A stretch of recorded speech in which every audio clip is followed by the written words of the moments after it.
Hi, my name is Jack Black, and I feel magnificent about being Conan O'Brien's friend. That's a nice thing to say. Honestly, it's the first thing that came into my head. I should have prepared a word because I know this is what happens. Last time you were on, you said shitty.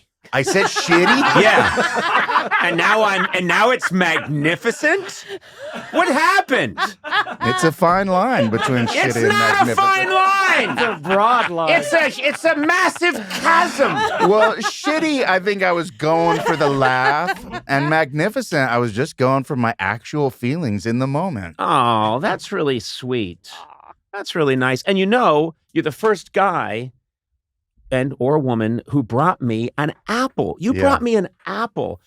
I did. My father has an apple orchard in Washington, and I had him FedEx in an ice box. I'm kidding. I got that from your green room.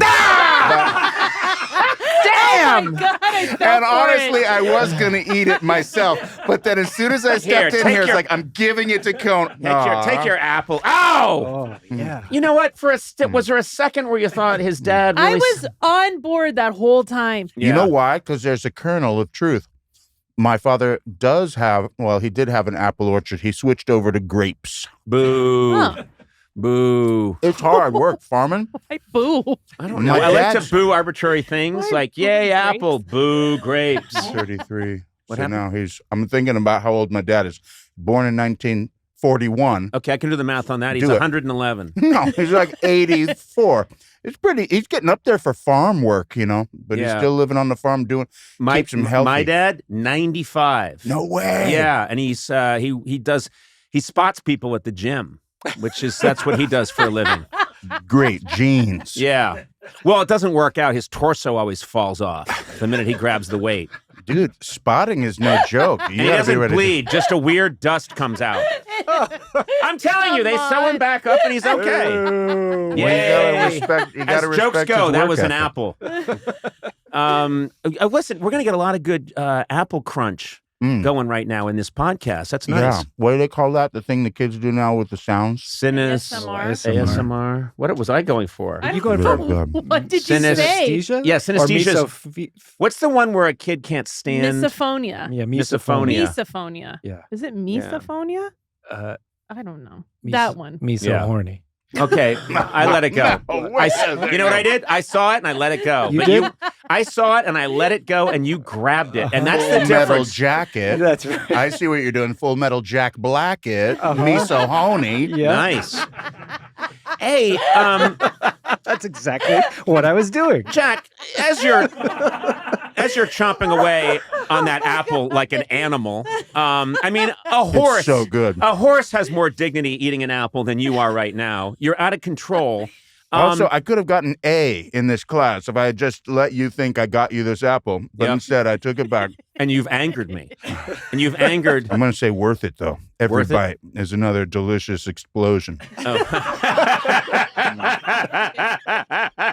got good apples.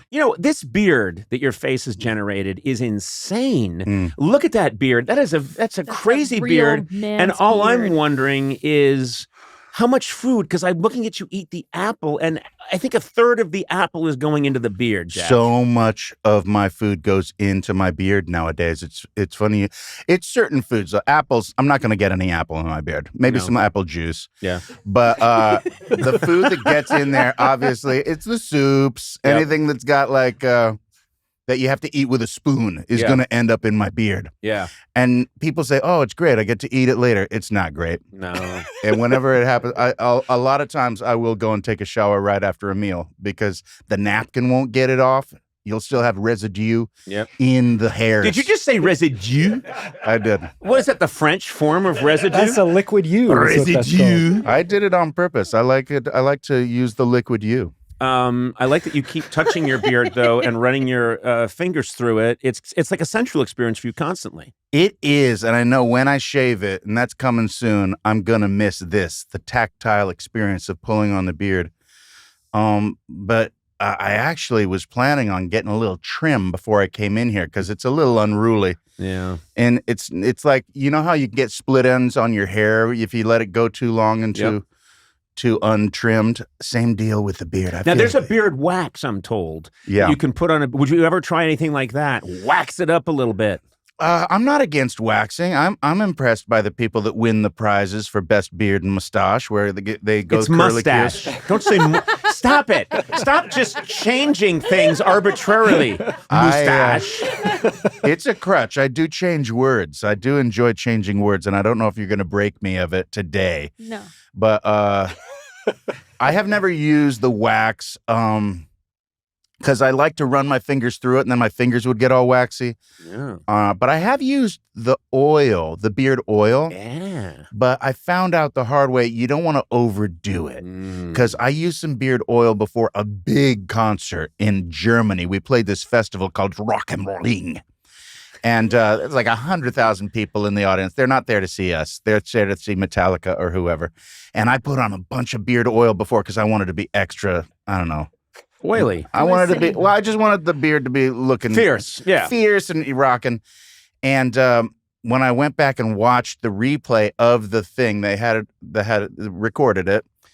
I saw that you could see my skin underneath my beard was all shiny and greasy, and it was because I put too much on, and you don't want to touch the skin underneath the beard. No. So from now on, when I do it, I didn't do it today. I just grab the tips of the beard and tease it out. I tease it out. So you got to be subtle with it. Just Fantastic. a little tip for all you beard and mustachios out there. No, that's half our audience is beard and But you know mustachios. the best thing about that oils? What? The way it makes you smell.